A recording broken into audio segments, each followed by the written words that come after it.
La vez pasada habíamos hecho una semblanza general del texto La pregunta por la técnica de Martin Heidegger y también habíamos puntualizado algunas de las críticas fundamentales que le hacemos y que iríamos matizando en el curso del comentario.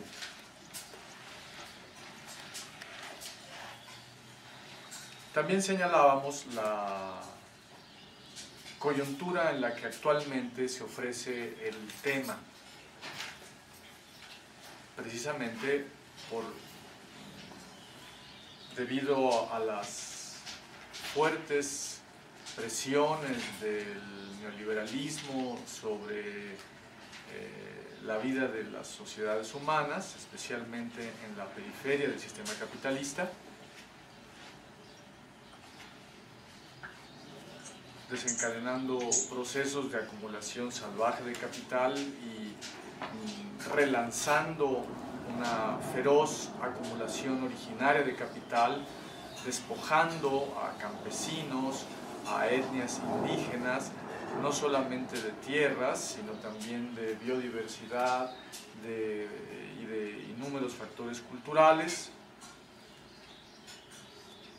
de suerte que esta nueva acumulación originaria de capital se presenta como un despojo de lo que todavía quedaba, un despojo de los residuos que el capitalismo todavía no había arrebatado a los productores y consumidores directos en todo el planeta. Una acumulación originaria residual e incluso en muchos casos terminal, porque cuando lo que se despoja es el agua, o lo que se despoja es la biodiversidad, o lo que está ocurriendo con el conjunto de despojos es un calentamiento global que pone en peligro la vida en el planeta, pues este despojo apunta a ser terminal. En este contexto, naturalmente, los pueblos de la Tierra han estado intentando contestar al capitalismo, defenderse,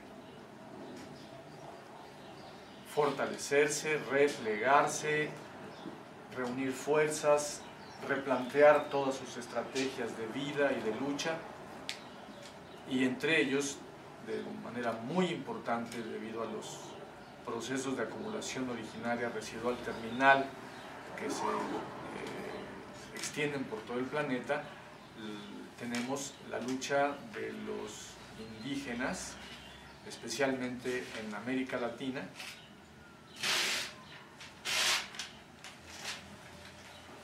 en contra del neoliberalismo. Han venido luchando hace más de 500 años y ahora tienen que luchar contra un imperialismo, una colonización redobladamente brutal y letal.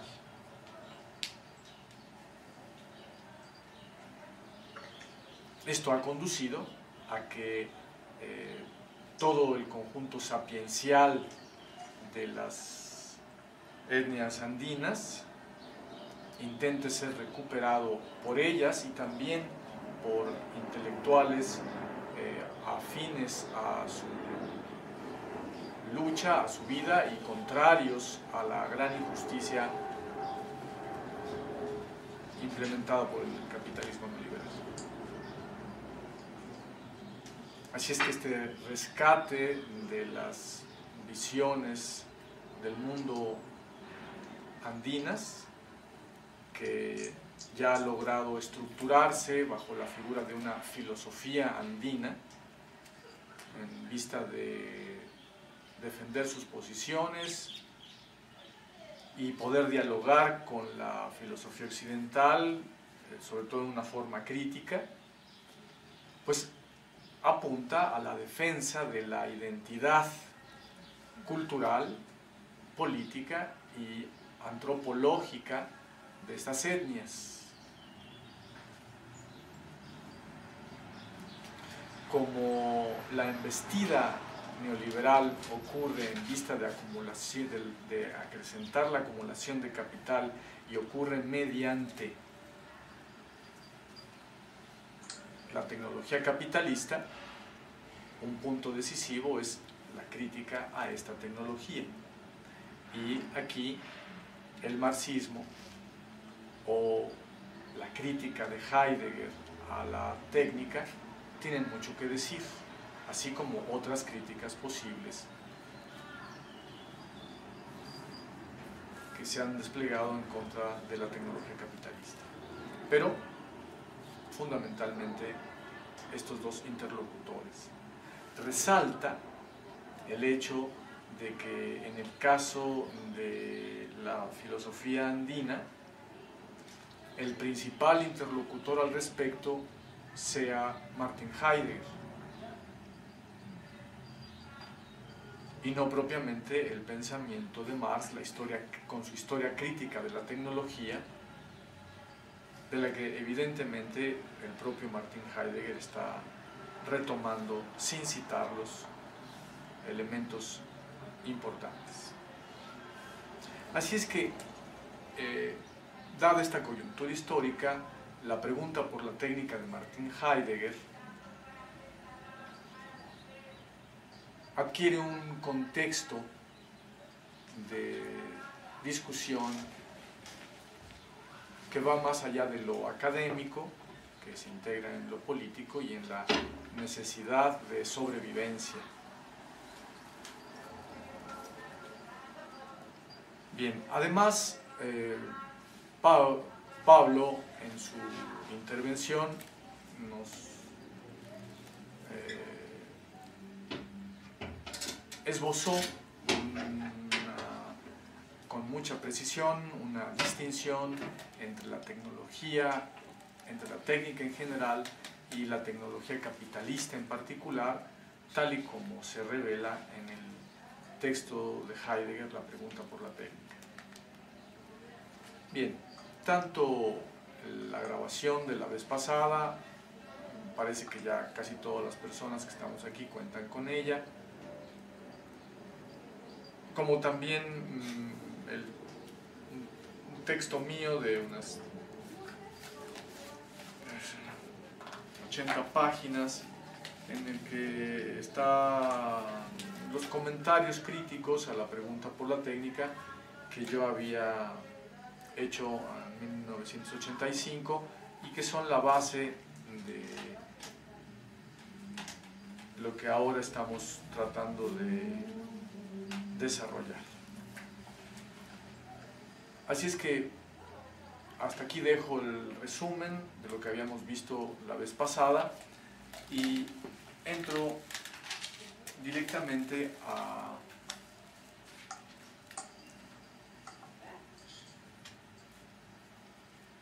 ubicarnos con más puntualidad en referencia al tema de la filosofía andina como interlocutor de Heidegger, especialmente de la pregunta por la técnica, y como interlocutor de la historia crítica de la tecnología de Marx,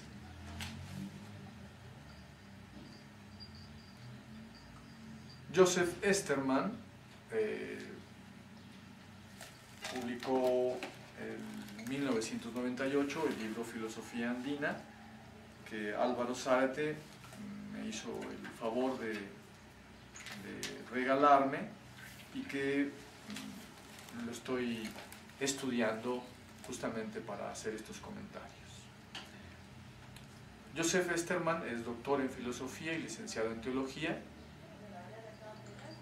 Es docente e investigador del Instituto Superior Ecuménico Andino de Teología, ubicado en La Paz, Bolivia, y también docente en la Universidad Católica Boliviana San Pablo.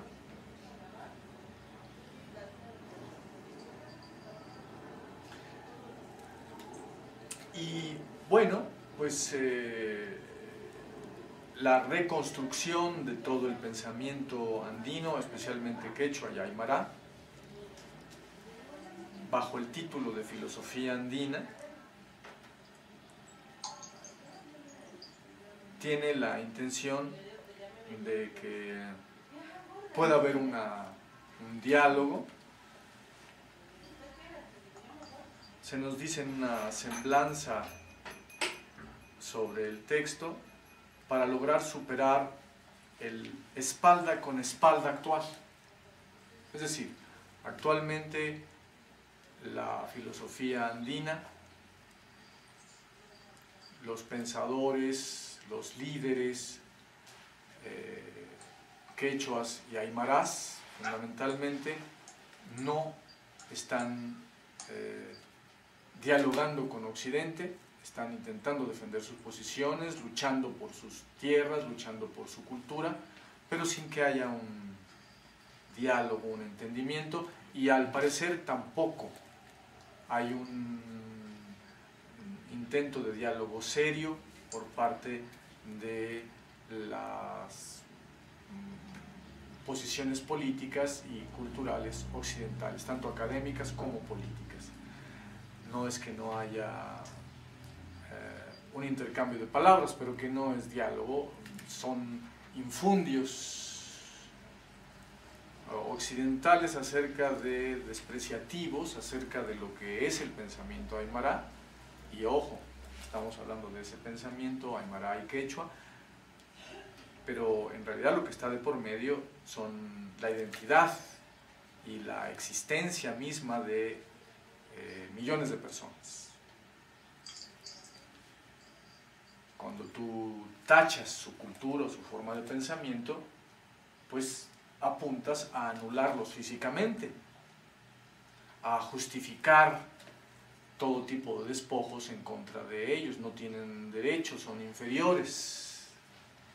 Entonces por eso es tan importante la defensa, la recuperación, la reestructuración, el reencontrar la lógica del conjunto de un pensamiento, el plantearlo como es una filosofía en forma que merece respeto, no solamente el pensamiento, sino la persona, el conjunto de personas que están detrás. Es el gran aporte entonces de Joseph Esterman, y precisamente para lograr un diálogo, para que el espalda con espalda actual se convierta en un cara a cara, en un posible entendimiento.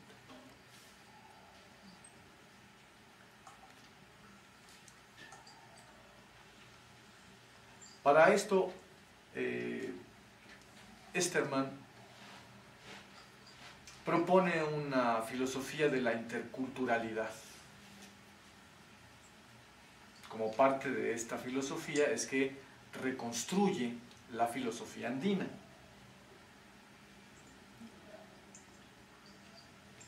Señalando diferencias, similitudes con las diversas filosofías occidentales.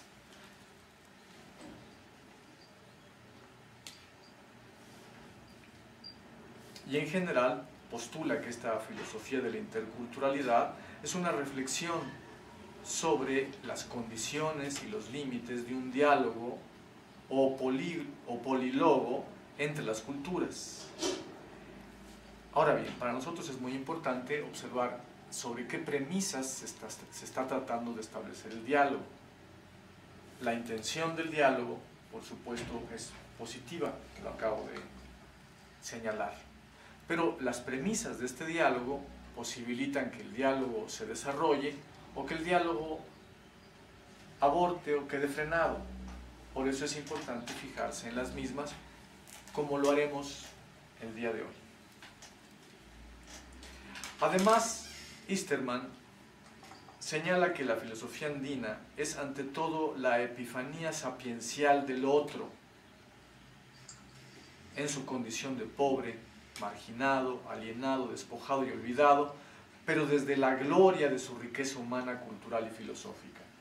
Así que, de antemano, tenemos aquí el enaltecimiento, la admiración profunda de Joseph Esterman respecto de la filosofía andina, que contrasta con toda la situación de marginación, pobreza, humillación que han vivido estas etnias.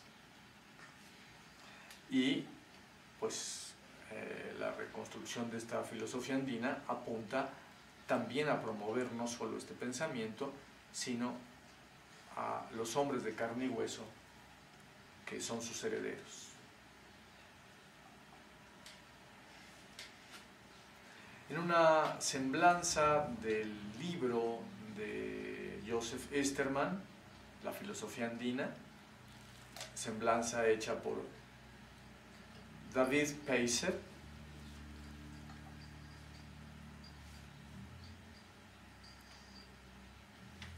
este ubica al intento de Esterman como entroncando con las corrientes de la filosofía de la liberación latinoamericana, es decir, no solo con la teología de la liberación latinoamericana, sino un poco más ampliamente con la filosofía de la liberación latinoamericana.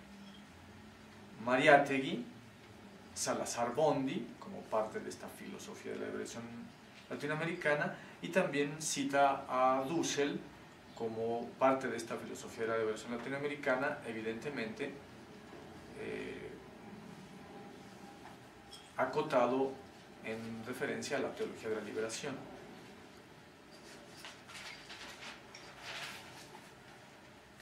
Y resume el resultado del panorama de la filosofía andina a nivel ontológico, a nivel epistemológico, a nivel ético, a nivel estético. Es decir, se trata, en el caso de la filosofía andina de Joseph Esterman, de un panorama completo, ya decíamos la vez pasada, de todo el pensamiento andino. Y Peiser hace un resumen de en qué consiste este pensamiento y la reconstrucción de este pensamiento que ha hecho Esterman.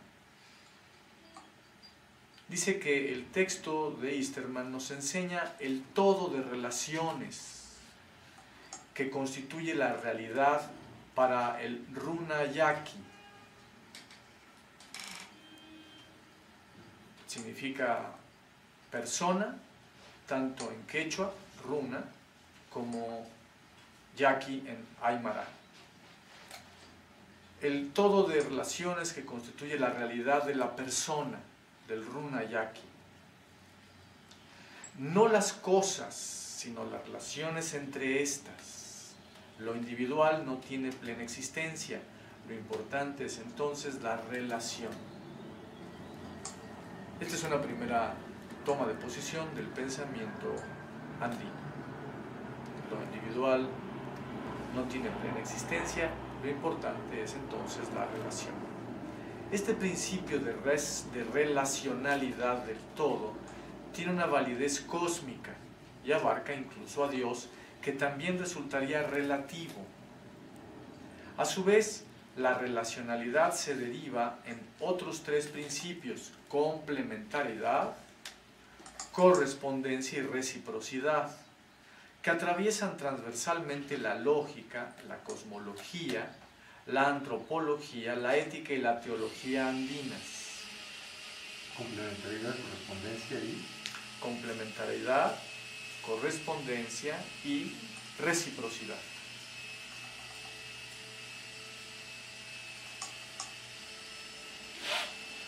El símbolo por excelencia es la chacana, la cruz andina, que representa estos vínculos universales.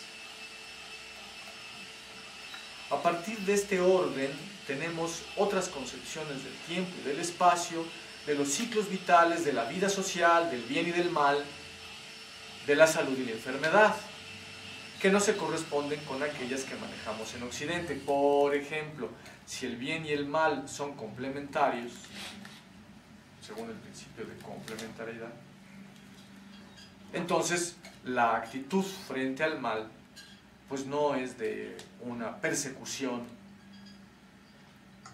como la que el cristianismo muchas veces ha desplegado, que en aras de buscar el bien pues desencadena baños de sangre de los que él considera que son los malos.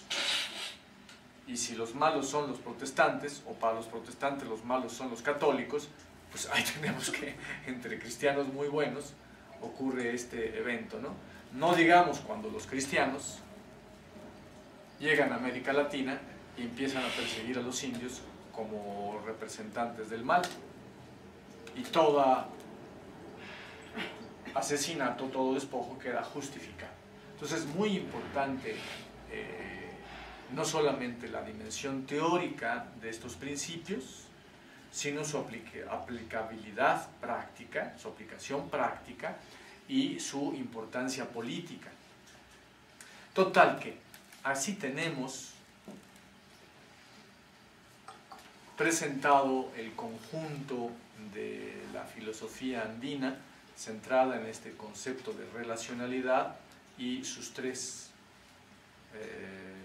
principios de complementariedad, correspondencia y reciprocidad, simbolizados por la cruz andina o chacán. Bien, es evidente que una filosofía de tal naturaleza obliga a un diálogo con el materialismo histórico y especialmente con la dialéctica de la naturaleza, que justamente presenta una visión del cosmos análoga. No solo, sino que explícitamente el proyecto de Federico Engels, que comparte con Marx, de dialéctica de la naturaleza, es un proyecto que de entrada se construye como una crítica de la ciencia natural occidental, una ciencia analiticista que por sí misma va encontrando las estructuras dialécticas o relacionales de la naturaleza en distintos ámbitos y que los reconoce esta relacionalidad solo insuficientemente. De ahí entonces la crítica a la ciencia de la naturaleza occidental desplegada por Engels, por su analiticismo, y el intento de desarrollar una ciencia nueva, dialéctica, basada en la relacionalidad, con las implicaciones prácticas, políticas y éticas que de esto deriven, que quedan muy bien ejemplificadas en el tema de la complementariedad, correspondencia y reciprocidad presente en la filosofía andina, tal y como la reconstruye Easterman. De hecho, el concepto central de la dialéctica de la naturaleza de Engels es justamente el de la reciprocidad, el de la acción recíproca de los contrarios. Bien, así que, insisto, esta representación de la filosofía andina, esta reconstrucción, obliga, invita al diálogo con la dialéctica de la naturaleza de Engels, y sin embargo, esta es la paradoja, resulta forzado que no suceda este diálogo, o que sea mínimo, casi nulo. Al contrario, aparece casi suplantado, esto también es forzado, con el diálogo de la filosofía andina con Heidegger. Así que este es un punto importante, un síntoma importante de la coyuntura política y teórica que estaba ocurriendo, vamos a decir, después de la caída de la URSS, o sobre todo después de que Francis Fukuyama señalara que ha ocurrido con esta caída del muro de Berlín y desmembramiento de la URSS un fin de la historia, y que el marxismo y el socialismo ya nada tienen que decirle a la humanidad. Pareciera que esta idea del pensador de ultraderecha está en la base, está influyendo demasiado,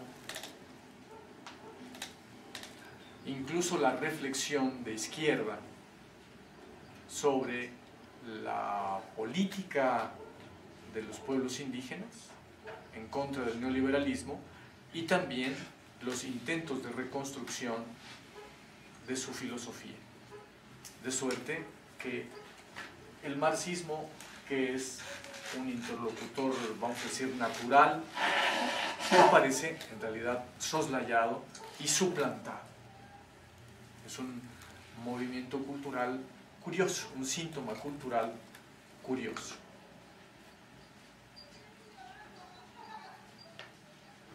Por ejemplo, en el libro de Easterman, que no es, por supuesto, él no es antimarxista, mantiene posiciones en algunas ocasiones de aceptación del marxismo, en otras ocasiones de diferencia o de crítica cuando es su parecer, ¿no?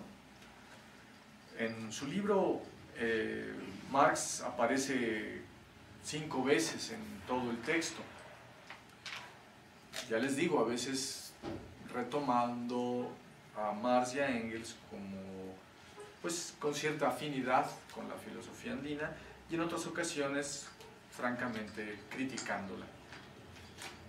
Ya veremos algunos de estos ejemplos. Mientras que Heidegger aparece 22 veces en el texto, siempre en situaciones centrales, también a veces asumido favorablemente, a veces criticado o diferenciado, ¿no? Pero digo nada más de entrada para que notemos, ponderemos la proporción en que está ocurriendo el diálogo de la filosofía andina con unas posiciones filosóficas y con otras, ¿no? Cuando que de la propia estructura de la filosofía andina, pues es notorio que hacia dónde debe de ocurrir este diálogo para superar el espalda con espalda, ¿no?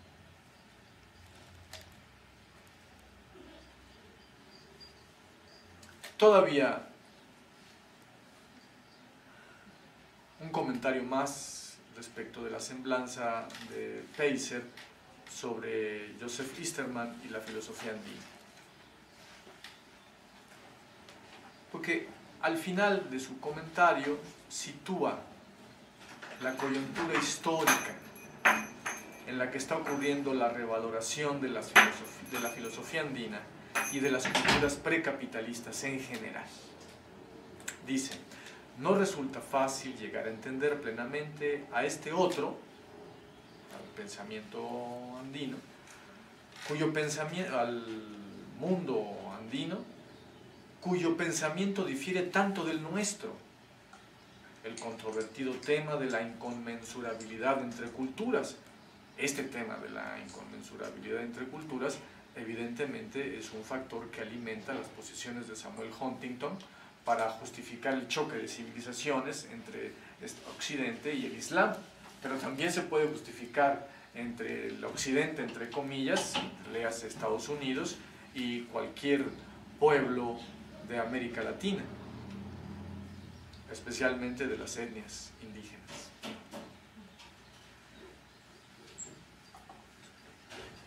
Sin embargo, la opción por el diálogo intercultural constituye acaso una apuesta ética que nos deja en suspenso, abiertos a la interpelación de aquellos que se han quedado fuera de la fiesta consumista.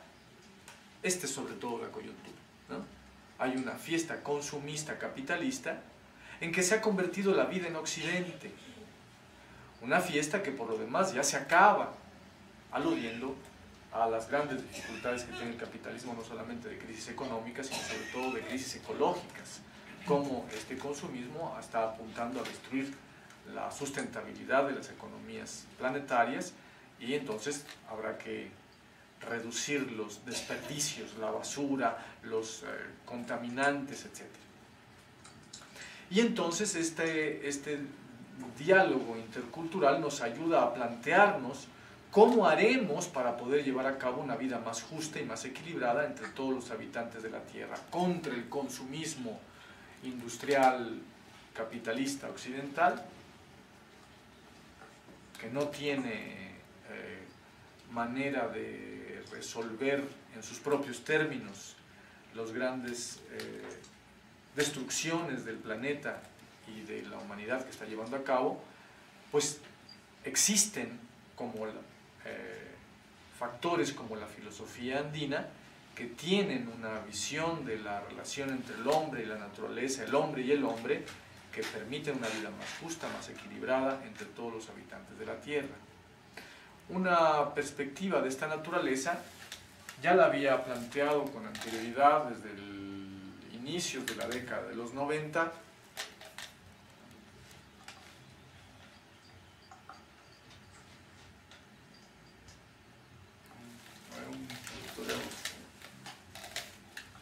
se acabó la gasolina.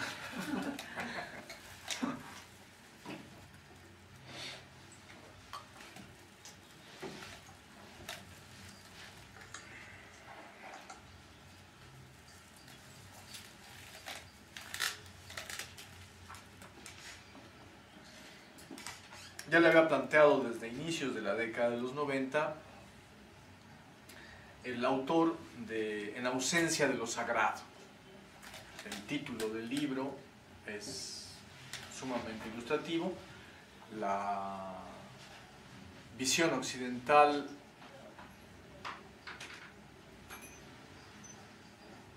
atea, vamos a decir, la visión occidental laica, la visión occidental cientificista, racionalista, que no cree en fantasmas y tampoco cree en dioses, ¿no?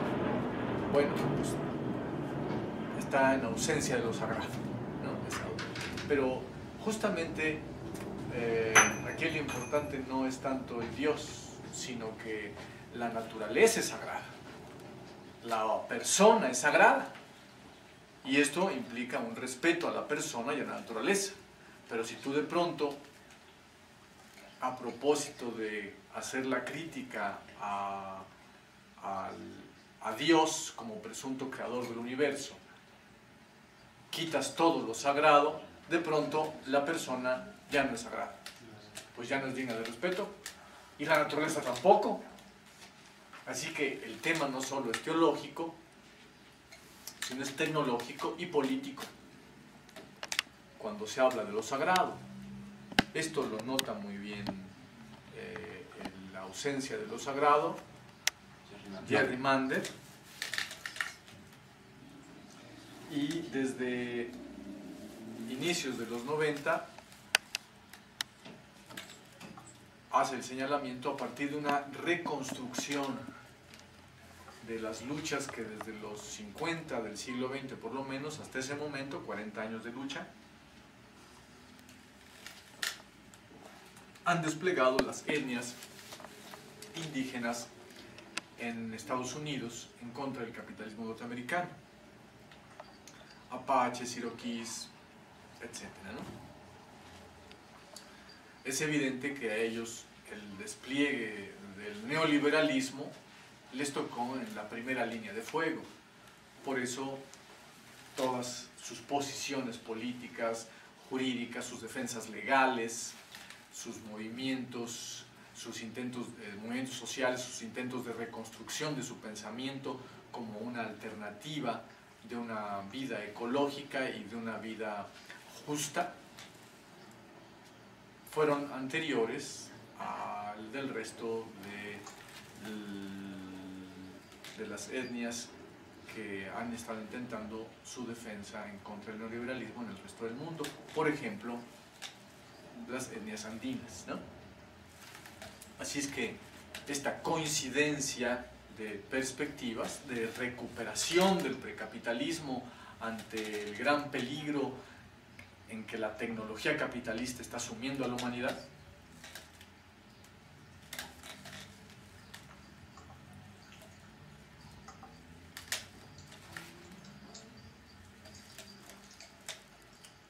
pero ello nos invita también de nueva cuenta a establecer un diálogo con Marx, que ya desde 1857 estableció la ponderación entre lo que aporta el capitalismo a la humanidad,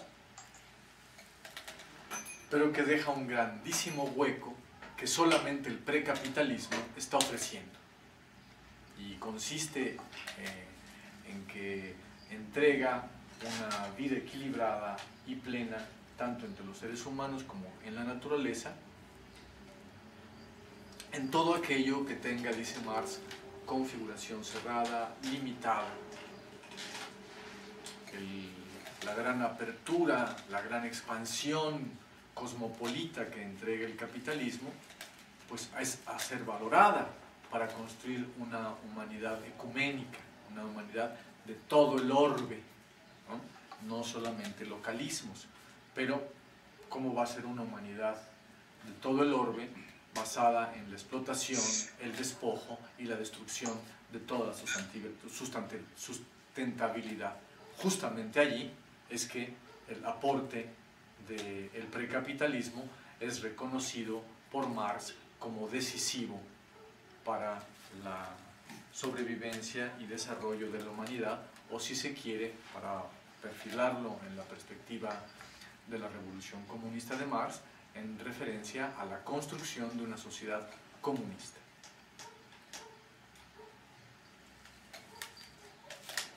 Que sería necesariamente proletaria y por comunista necesariamente recuperadora del precapitalismo de manera esencial. Bueno, entonces ya tenemos hasta aquí la semblanza en general del tema.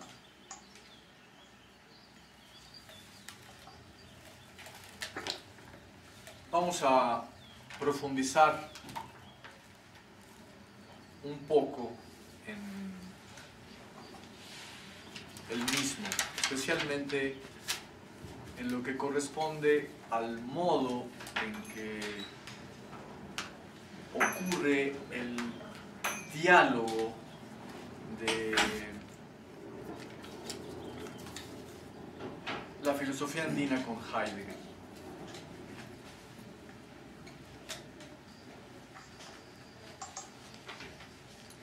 Cuando digo filosofía andina, no me estoy refiriendo al libro o al título del libro de Easterman, sino al contenido que éste resalta, ¿no? Y pero al mismo tiempo voy a tratar de establecer ese análisis basándome en el libro de Easterman, cuyo objeto teórico es justamente la reconstrucción de esta filosofía. Observemos que entre 1960 y 1985, más o menos, Heidegger ya había sido usado, especialmente la pregunta por la técnica y la época de la imagen del mundo, que son sus dos textos fundamentales de diagnóstico, o por lo menos publicados, de diagnóstico de la modernidad capitalista. Ya había sido usado Heidegger como crítica de la técnica y del Gestell, de la técnica capitalista, en alianza con la crítica ecológica del capitalismo.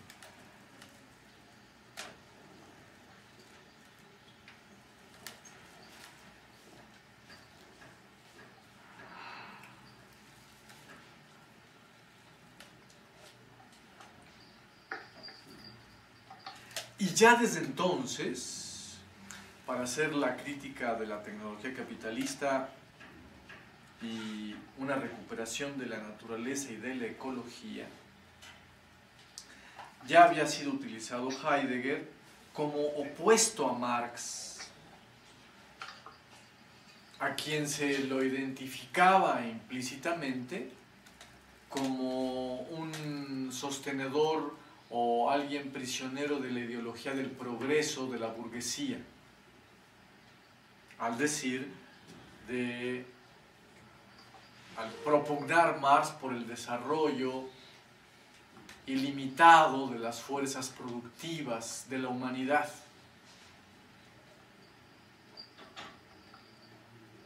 Así que se le identificaba a Marx con desarrollo económico capitalista y de la tecnología capitalista. Esto es un completo despropósito. Identificar tecnología capitalista y desarrollo económico capitalista con el marxismo, pues esto no tiene sentido, es un absurdo. Pero pasaba como una evidencia incluso profunda, que se había logrado por una agudeza de pensamiento al observar que en Marx había esta exaltación del desarrollo de las fuerzas productivas.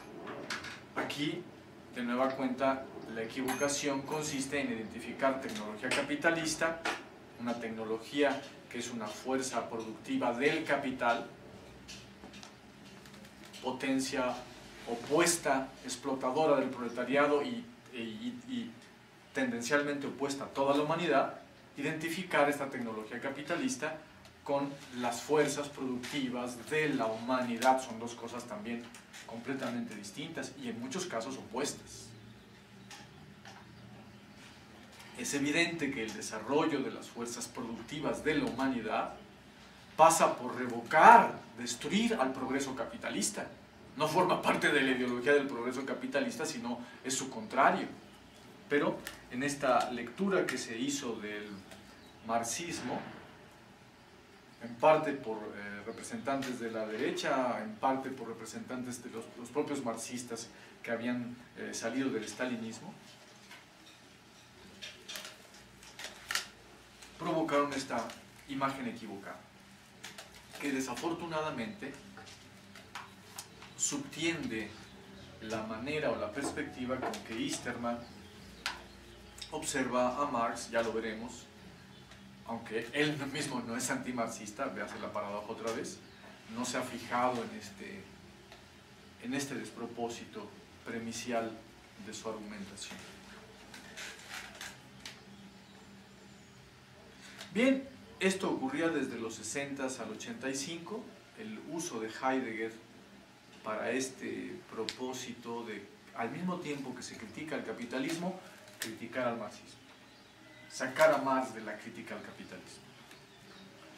Esto mismo sucede ahora con la filosofía andina, ligada a la crítica de la ecología, como parte de la defensa de la naturaleza y en contra del despojo de la naturaleza que el neoliberalismo quiere hacer contra las etnias indígenas. Aquí, de nueva cuenta, se reedita la crítica a Marx, retomando en parte a Heidegger para este propósito.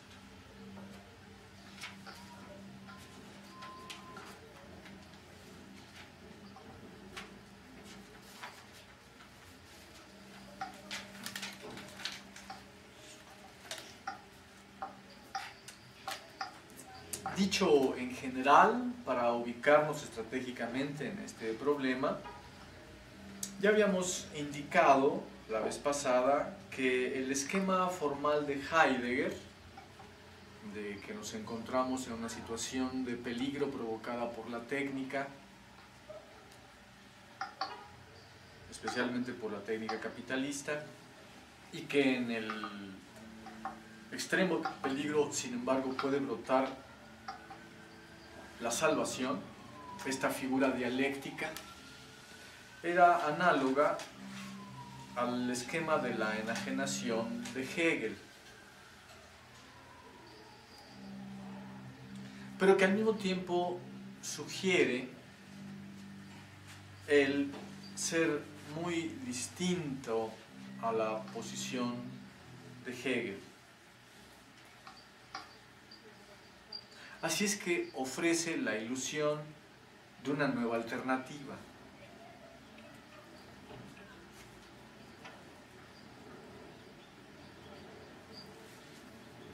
Bien, este es el punto.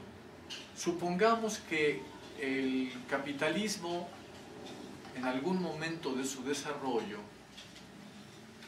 requiriera de transformar algunas de sus condiciones de producción, requiriera entonces criticar las condiciones previas o prevalecientes en vista de llevar a cabo una remodelación.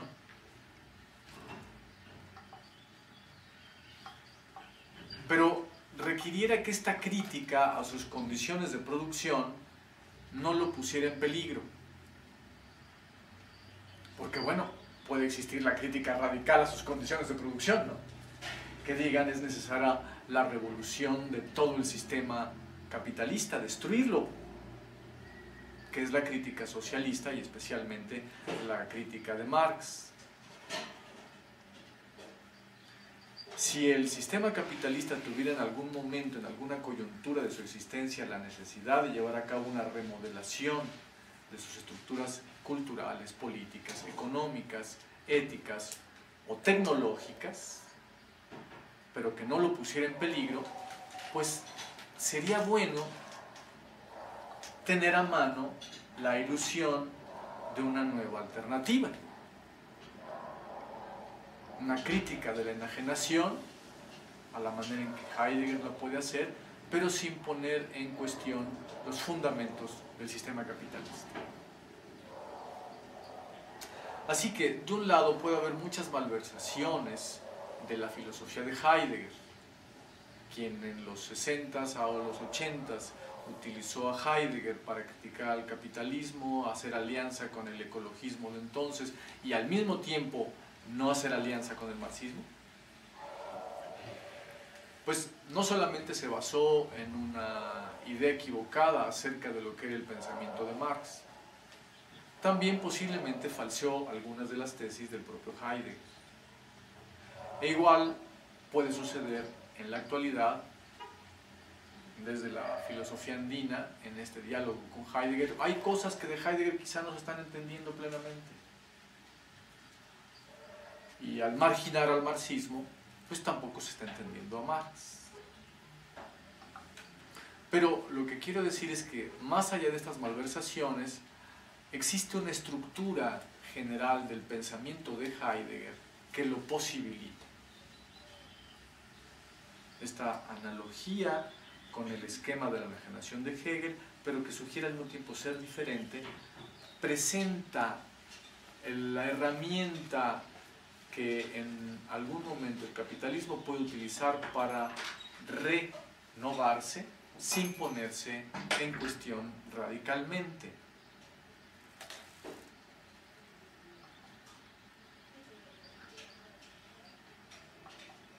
Y bien, por eso ha sido, en realidad, lo planteé hipotéticamente, pero en realidad eso sucede, primero sucede continuamente, porque en eso consiste la modernidad, en una continua remodelación desde la cultura hasta la tecnología capitalista, pero sin dejar de ser capitalista.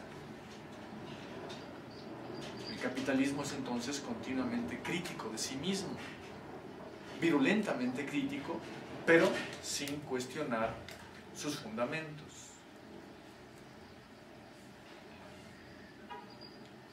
No solamente en esto consiste la modernidad, sino que después de 1991-93, en que se descubren los límites del crecimiento del capitalismo frente a los límites del planeta Tierra para resistirlo, el capitalismo ha tenido que remodelar su economía y su tecnología. Desafortunadamente, la remodelación ocurrió en el paso de la economía política keynesiana a la neoliberal y en el escalamiento de la acumulación de capital hacia una acumulación de capital salvaje y una acumulación originaria, residual y terminal.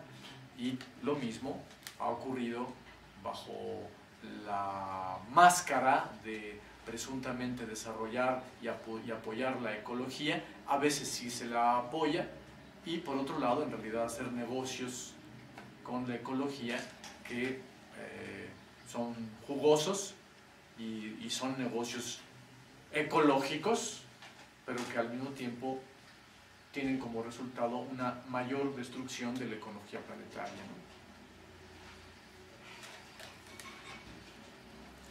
Así que el neoliberalismo no logra salir de este entrampamiento de la destrucción del planeta. Bien, como se requiere una crítica cada vez más radical al despliegue económico y tecnológico capitalista, pero al mismo tiempo hay que cuidarse las espaldas de que la crítica radical provenga del marxismo, pues mayormente es jugosa, es fructífera la utilización de Heidegger para llevar a cabo un diálogo y que ocurra una crítica al capitalismo, pero siempre moderada. Bien, entonces vamos a ver ahora sobre estas premisas generales cómo es que se lleva a cabo el diálogo con Heidegger desde las posiciones de la filosofía andina.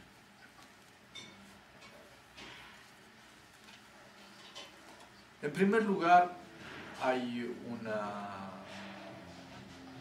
contradicción formal entre Heidegger y esta, porque, entre otras cosas, para Heidegger la filosofía es fundamentalmente occidental, es griega y alemana, y lo demás pues son pensamientos enanos, que no pueden ser filosofías. Hablar de una filosofía francesa, pues sí existió, pero hablar de una filosofía española, pero hablar de una filosofía indígena, de una filosofía andina, esto ya no tiene ningún sentido. El reconocimiento está totalmente ausente. Así que en este punto hay una oposición franca, formal, entre las posiciones de Heidegger y la filosofía andina.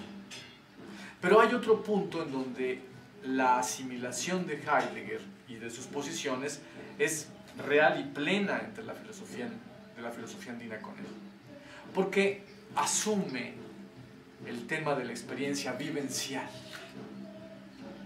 El asunto no es fundamentalmente un problema de pensamiento, de ciencia, un problema de racionalidad. La filosofía andina está muy basada en experiencias vivenciales, y el tema de la experiencia vivencial es central en Heidegger, desde el tema del Dasein. Así que pareciera haber una coincidencia en este punto y una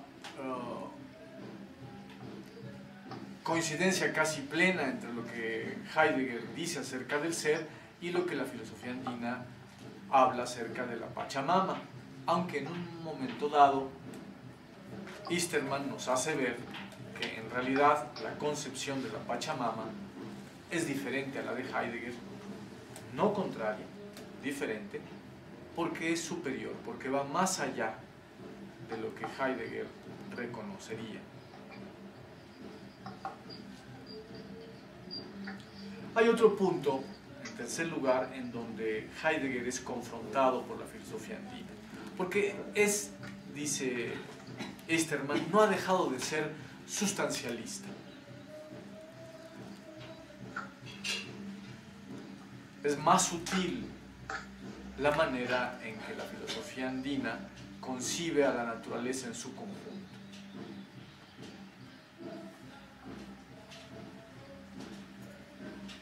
Más espiritualizada, por así decirlo.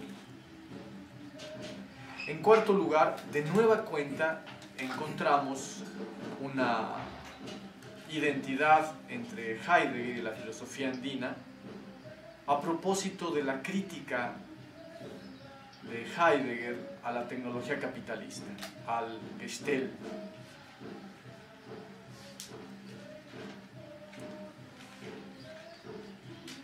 Sin embargo, a este respecto, que es el que más nos interesa, vuelve a darse al interior de este mismo tema, vuelve a darse una especie de alternancia en donde Heidegger, la filosofía andina está con Heidegger y las posiciones de Heidegger estarían con la filosofía andina.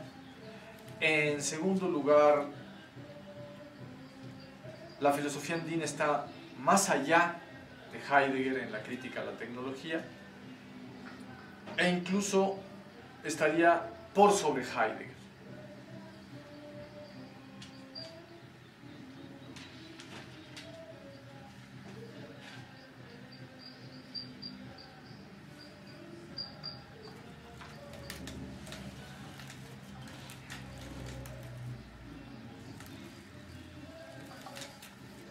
Bueno, entonces, para no perdernos en medio de estas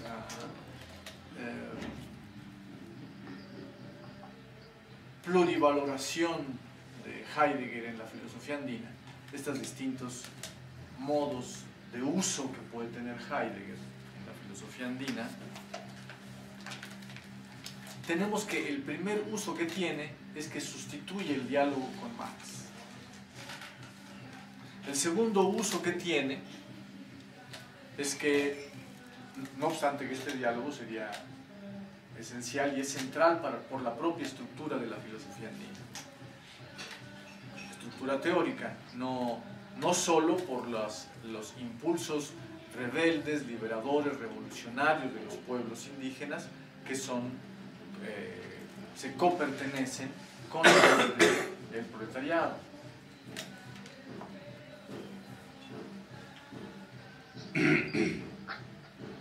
En segundo lugar, decía, no solo se trata de que Heidegger está siendo utilizado para sustituir, suplantear o disminuir grandemente el diálogo con el pensamiento de Marx, sino también porque se está privilegiando un diálogo con una filosofía occidental que lleva a cabo una crítica de la tecnología, pero parcial.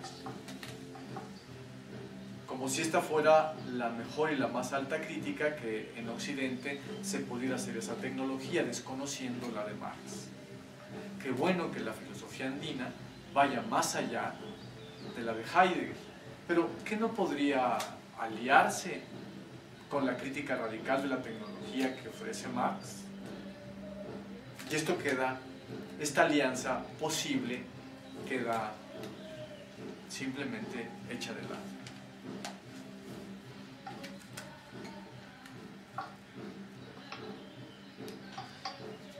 Vamos a revisar dos pasajes con detenimiento del texto de Easterman,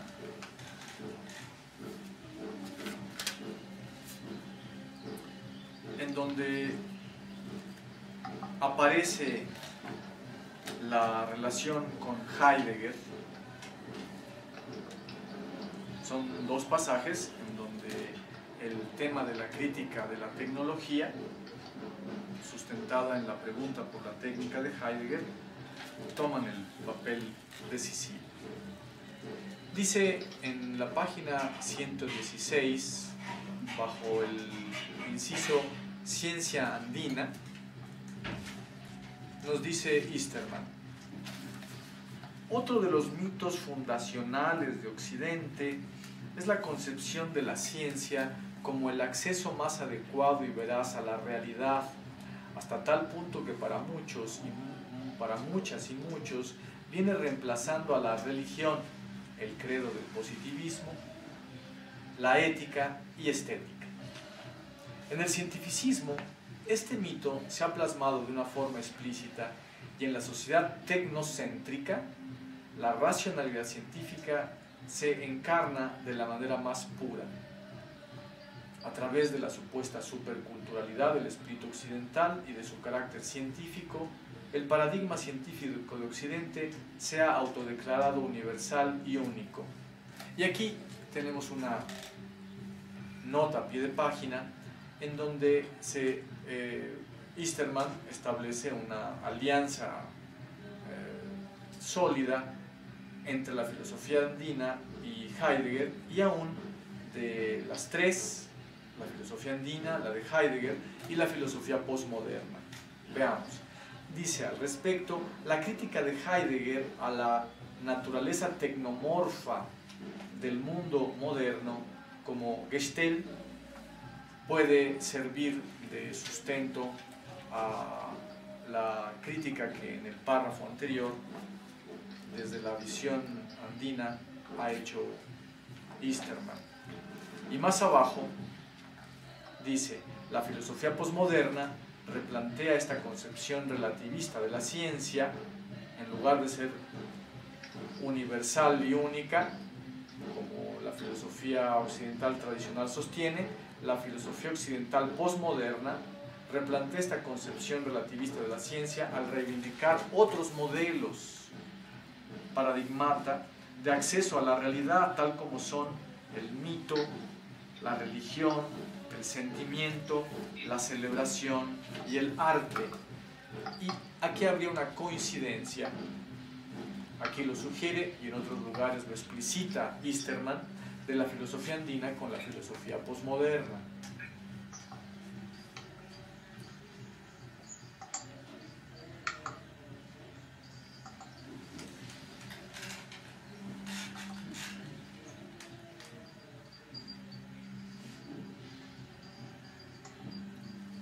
Hay que hacer alusión a un texto de mediados de los 70 del siglo XX, en el que ya se hacían estos mismos planteamientos.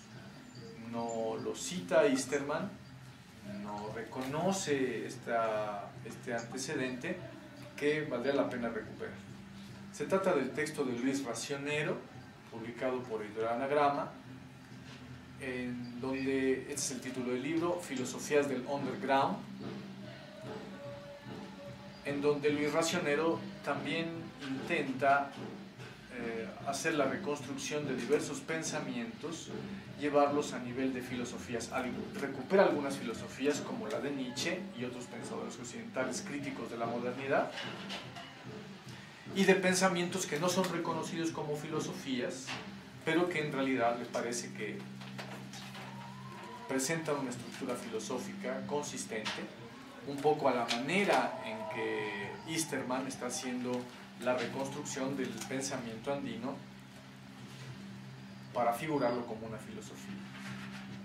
Pues Racionero, en sus filosofías del underground, ya hacía la crítica de la ciencia que aquí simplemente está reeditando Easterman desde el irracionalismo. Las posiciones de Racionero, en oposición al racionalismo occidental, recupera todas aquellas formas de pensamiento que en Occidente han sido reconocidas como irracionalistas. Y también recuperaba a filosofías orientales de distinto cuño, taoístas, brahmánicas, etc., no reconocidas sino como filosofemas, por ejemplo, por la historia de la filosofía de Hegel, pero que en realidad le parecen a Racionero que son filosofías y que pueden criticar esta concepción cientificista de la verdad, de acceso a la realidad de manera veraz, cuando que el mito, la religión, el sentimiento, la celebración y el arte también son accesos supuestamente válidos para la construcción de la verdad.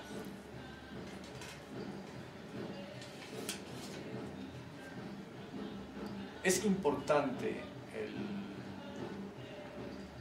recuperar el texto de Racionero porque están ahí planteados las premisas para hacer esta crítica. desde posiciones irracionalistas al racionalismo occidental.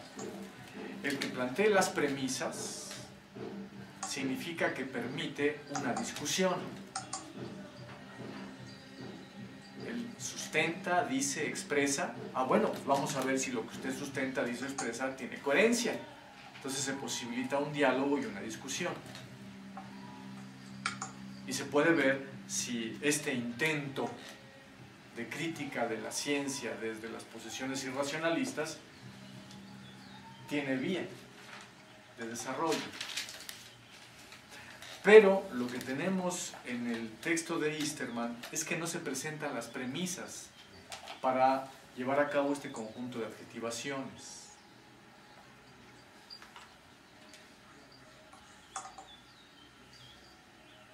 Otro de los mitos fundacionales de Occidente es la concepción de la ciencia como el acceso más adecuado y veraz a la realidad, etcétera, etcétera. Se ha autodeclarado universal y único. ¿Eso está bien o está mal? No sabemos si está bien o está mal. Él adjetiva, no presenta las premisas de su valoración de cómo está adjetivando, a veces implícita o a veces explícitamente, a la ciencia moderna de equivocada o de unilateral o de X, ¿no? No por este o aquel despropósito científico, que hay miles, sino en cuanto a método, en cuanto a estructura epistemológica general. Entonces no nos está presentando Easterman las premisas desde donde está levantando esta discusión, pero sí se encuentran en el racionero. Así que vale la pena recordar, bueno, aquí hay un juicio precedente respecto de la ciencia occidental, y en ese juicio precedente respecto de la ciencia occidental se puede llevar a cabo una discusión para ver el modo en que se está enjuiciando.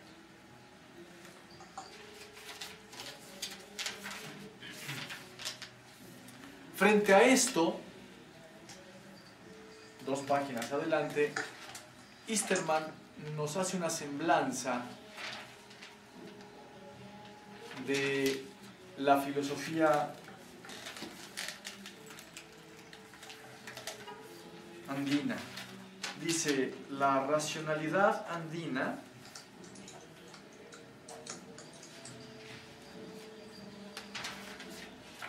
no tiene una concepción racionalista o empirista de las ciencias en el sentido de la episteme, objeto último del nous humano, sino que considera la ciencia, entre comillas, el saber, entre comillas, como el conjunto de la sabiduría, sofía, colectiva acumulada y transmitida a través de las generaciones. Existe un saber, yachay, yatiña, yachay en quechua, yatiña en aymara. Existe un saber del subconsciente colectivo, transmitido por procesos subterráneos de enseñanza de una generación a otra en forma oral y actitudinal, saber hacer, mediante narraciones, cuentos, rituales, actos cúlticos y costumbres. Este saber, entre comillas, no es el resultado de un esfuerzo intelectual, sino el producto de una experiencia vívida,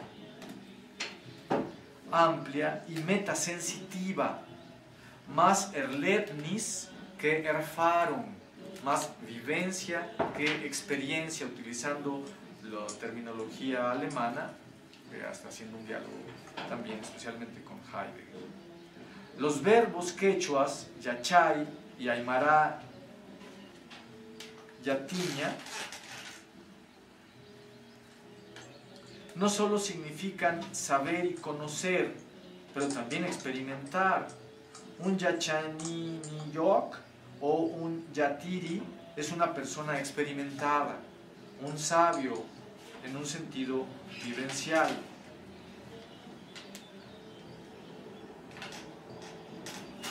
Como este tipo de experiencia es un proceso transgeneracional y práctico, aprender haciendo, la ciencia andina no existe una palabra quechua o aymara propia para decir ciencia, se fundamenta sobre todo en los argumentos de autoridad, el peso de los ancianos, o cuna, de antigüedad, el peso de la tradición, de frecuencia, el peso de la costumbre, y de coherencia, el peso del orden.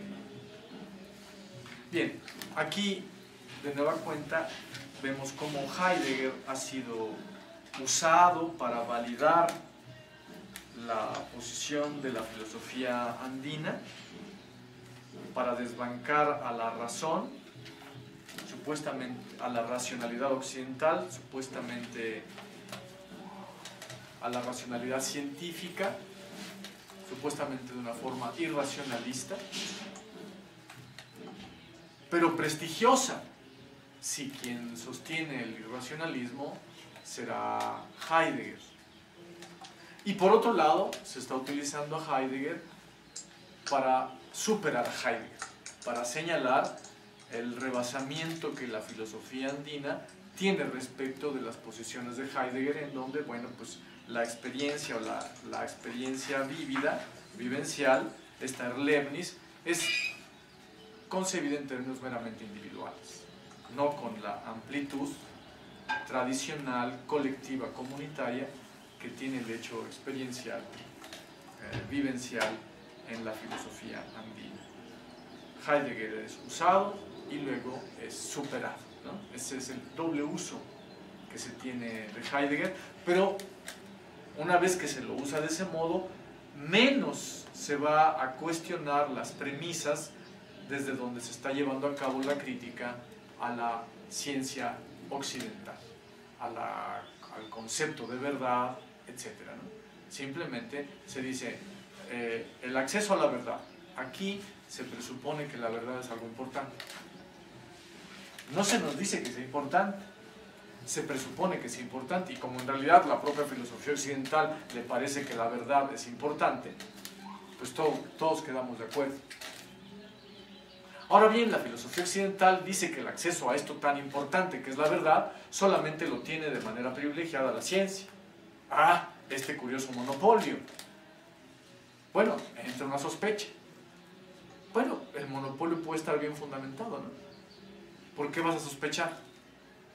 Pero sin embargo aparece la sospecha y no se critica si está bien fundamentado o no. Pero como ya entra la sospecha y hay un monopolio, y más bien habría que ser democráticos y compartir, este es otro juicio ético que está implícito en la perspectiva, pues seguramente está equivocado. La pretensión de universalidad y unicidad que tiene la ciencia como acceso privilegiado a la verdad está totalmente equivocado. Hay otras formas de acceso a la verdad, como el sentimiento, el mito, Pero en todo esto, ¿qué significa la verdad? Ya no sabemos. Nunca fue cuestionado ese tema. Y no va a poder ser cuestionado siguiendo este círculo.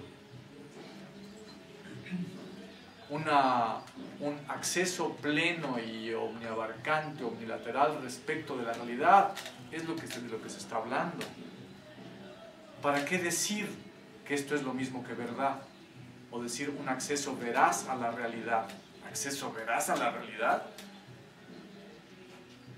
Este es un despropósito. Se está diciendo omnilateral a la realidad y se dice veraz. Se utiliza uno de los aspectos, una de las calificaciones, uno de los factores que se presupone que es valioso. La verdad. Dígame usted por qué la verdad sería valiosa. No sabemos por qué, se presupone. Bueno, supongamos que es valioso.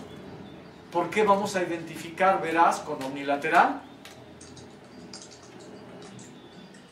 Puedo decir acceso a la verdad o puedo decir acceso omnilateral al mundo. Podrían ser dos cosas distintas, pero aquí se está implicando que es una sola. ¿Se entiende? Bueno, lo que trato de decir es que al correr de la pluma y de las palabras, todo resulta lo mismo, aunque son dos cosas muy distintas lo que está puesto en juego. Y al no distinguir, sin embargo, toda la ciencia occidental y toda la filosofía occidental queda tirada a la basura. Y la filosofía andina queda puesta del lado del irracionalismo, exaltada y con aspectos racionales, también exaltados, pero de alguna manera en el terreno del irracionalismo. Pero es muy posible que no sea así.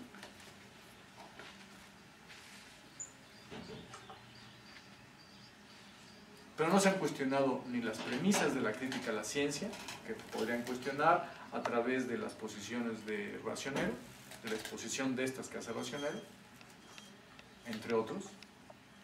Y tampoco se cuestiona por el uso que está teniendo Heidegger en todo el entramado. Bien, todavía más.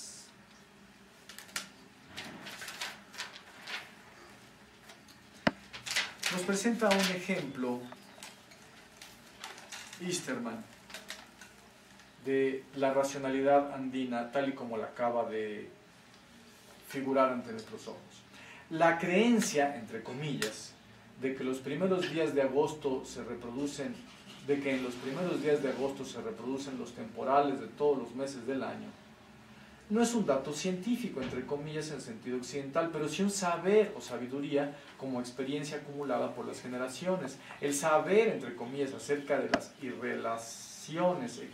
interrelaciones ecológicas entre ser humano y naturaleza, no requiere para el runayaki de una demostración, para la persona, de una demostración científica, mediciones del ozono y las sustancias tóxicas. La persona andina vive este saber como una parte del patrimonio sapiensal de su pueblo. La ciencia andina no está desligada de las concepciones religiosas, éticas y mitológicas, sino las toma en cuenta como fuentes valiosas del saber humano. Por eso resulta inadecuado y hasta absurdo tratar de acercarse a la cultura y filosofía andina desde la ideología de una ciencia materialista. El reduccionismo occidental no es capaz de entender la riqueza sapiencial y científica del ser humano andino y por lo tanto lo declara como precientífico primitivo y supersticioso. Este es el punto decisivo. Esta declaración de precientífico, primitivo y supersticioso, y es justamente el obstáculo a remover, porque después de decir precientífico, primitivo, supersticioso, queda hecha la justificación para cualquier atropello o despojo, asesinato incluido. Por eso es tan importante revertir estos calificativos, pero la única manera de revertirlos seguramente que no es el camino que ha seguido Easterman, y buena parte, a Easterman solamente lo estoy tomando como un ejemplo descollante y de muy buena intención y profundo, el más omniabarcante del caso. No es la única manera de hacer esta revaloración de la identidad andina y de su filosofía. Luego, nótese qué extraña es el sabor, el talante de este párrafo de Easterman. Por un lado, se nos hace valer la vivencia de la persona andina, se nos las explica racionalmente como muy importante, se nos dan razones de cómo es que esta persona, al no estar desligada de las concepciones religiosas y éticas, puede tener como parte de su patrimonio sapiencial una experiencia del mundo que inmediatamente le señala su relación ecológica con la naturaleza. Por ejemplo, en los primeros días de agosto, cómo es que puede recuperar cómo puede prever cómo va a estar las distintas épocas del año en lo que viene, ¿no? Cómo van a ser los temporales durante el resto del año. Tiene una previsión. De un lado, digo, en este párrafo se nos explica convincentemente esta ventaja, esta utilidad de la manera en que la persona andina vive el saber, sin demostraciones científicas, pero detrás de su vivencia está una experiencia de generaciones transmitida oralmente. Así que todo queda muy bien explicado. Es decir, queda científicamente demostrado. Pero por otro lado, en acuerdo a la crítica irracionalista de la ciencia occidental, Easterman desbanca a la explicación racional o a la explicación de la ciencia materialista. Bueno, ¿qué es lo que tiene de equivocado esta ciencia? ¿Que sea ciencia o que sea materialista? No se entiende.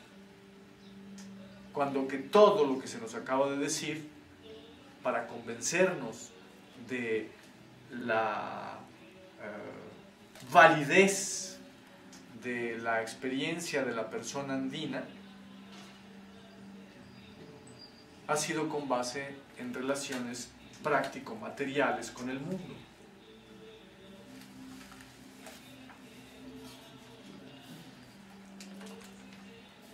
De suerte que la finalidad,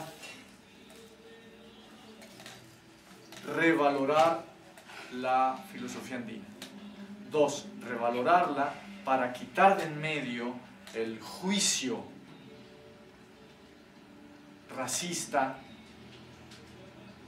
occidental, imperialista, de señalar como precientífico, primitivo, supersticiosa a la forma de pensamiento andina y entonces tener la justificación de destruir cualquier identidad andina, no solo cultural, sino personal. Esta finalidad, sin embargo, se está logrando muy parcial e inadecuadamente por el tipo de medio que se utiliza. La crítica irracionalista a la ciencia, la utilización de Heidegger para la crítica al capitalismo y al mismo tiempo el no retomar o mínimamente hacerlo, en la más mínima expresión, al materialismo histórico. Serían mejores instrumentos para la revaloración de la filosofía andina y para desarrollar la crítica de la ciencia que la filosofía andina podría ser desde posiciones no racionalistas, sino racionales, tanto propias de la filosofía andina como propias del materialismo histórico. Y eso revertiría de mejor modo el juicio imperialista, racista sobre estas identidades. Bueno, termina este capítulo, el capítulo 4 del libro de Easterman, con la siguiente postulación que es muy importante observar. Dice: podemos hablar entonces no solamente de una ciencia andina basada en esta racionalidad andina, sino también de una modernidad andina sui generis, que no es una simple copia de la modernidad occidental. El runa yaqui andino, la persona andina, no es premoderno, sino heteromoderno. Pero a la vez quiero subrayar que el mismo concepto de modernidad, sin entrar en detalles, está arraigado fuertemente en la cultura occidental y presupone una racionalidad progresista o desarrollista. Y cita a pie de página acerca de una modernidad andina propia, véase Urbano Enrique, compilador, Modernidad en los Andes, Cusco. ¿Qué modernidad deseamos? El conflicto entre nuestras tradiciones y la nueva. De nueva cuenta, esta alianza de Easterman, el mismo procedimiento con una modernidad andina, en vista de enfrentarla a la modernidad capitalista, pero al mismo tiempo deslindándose en segundo lugar de la presunta modernidad, ¿no? Porque tiene implicaciones capitalistas. se sugiere, no se demuestra nada. Análogo procedimiento se hace con Heidegger. Hay una alianza con Heidegger y luego Heidegger queda hecho de lado. Bien, para que siempre salga adelante la filosofía andina no está mal este procedimiento, pero va saliendo adelante sin que se dé cuenta en su buena intención promocional. Easterman, promotora de la filosofía andina, va saliendo adelante esta, pero con grandes lagunas, con implicaciones y ataduras a posiciones que la detienen, que no permiten que se despliegue y realice sus fines con medios adecuados. Va ocurriendo este uso de Heidegger que ya no permite radicalizar la crítica de la tecnología, sino dejarla hasta donde está. Y al mismo tiempo desbancar al marxismo.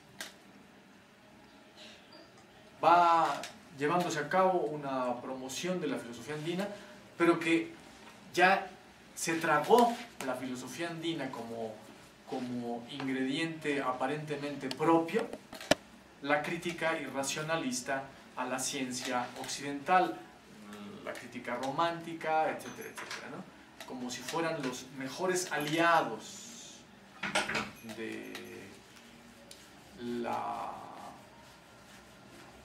que en la coyuntura se podrían encontrar para los pueblos indígenas en confrontación con el imperialismo neoliberal. Esto es muy importante porque en la década de los 70 del siglo XX, antes de que ocurriera la emergencia del neoliberalismo, pero que ya se veía el gran avance, ya se habían registrado los límites del crecimiento del capitalismo, una defensa como la que Racionero hace de la naturaleza y de las vidas humanas en contra del capitalismo, sustentándola en bases irracionalistas, no está mal, es un aporte. Es una de las voces que se levantan en protesta en contra del pensamiento positivista científico que está sirviendo a las empresas capitalistas para atropellar a la humanidad. Es una defensa general. Pero en la actualidad las cosas no están en el nivel en el que estaban en los 70. Ni en cuanto a destrucción, pero tampoco en cuanto a rebeldía de los pueblos indígenas. Y el conjunto de decisiones a tomar, de disposiciones a tener respecto de desarrollos tecnológicos posibles, desarrollos económicos posibles de naciones enteras. Para esto ya no es suficiente la crítica irracionalista a la ciencia. Para esto ya no es suficiente una crítica vaga a la tecnología como la que lleva a cabo Heidegger a la tecnología capitalista, aunque es profunda. Se requiere de más matiz, de más precisión, de una crítica racional a fondo de la ciencia capitalista, como para tomar disposiciones al respecto. Ya no solo se requiere de que la filosofía andina tenga un papel a ser reconocido. Esto es indudable y es un gran aporte de Easterman y de todas las gentes que han luchado y trabajan para eso. Sino se requiere en verdad una alianza firme, no solo un diálogo. El diálogo va de por medio, pero hay que llevarlo a cabo con más puntualidad, con más matiz, con las posiciones filosóficas occidentales. Ya no solo se requiere de enaltecer o mostrar el gran torso de la filosofía andina, sino de llevar a cabo un diálogo y más allá del diálogo una alianza franca de la filosofía andina con todos los demás integrantes de las naciones andinas, para que se defiendan del imperialismo neoliberal de manera eficaz y para que puedan hacer el desarrollo económico, social, político y cultural de sus países en forma independiente y soberana. Entonces, para esta gran empresa histórica de defensa de las soberanías nacionales y defensa de la propia soberanía étnica, se requiere de un diálogo más matizado de todas las posiciones culturales puestas en juego. No algo en donde no nos podemos conformar con la crítica irracionalista a la ciencia para hacerlo. Bueno, no sé si ya es muy tarde. ¿Qué hora son? ¿La una? Bueno, vamos a dejarlo para la siguiente vez. La discusión del otro pasaje, más ligado al tema de lo Gestel, aquí solo apareció de pasada y en el libro de Easterman, y eso nos va a servir para retomar el comentario puntual a la visión de la técnica que tiene Heidegger en su texto de la pregunta por la técnica. Y bueno, ahora pues todo lo que ustedes quieran plantear, también los compañeros que están conectados en internet, todas las intervenciones que quieran hacer.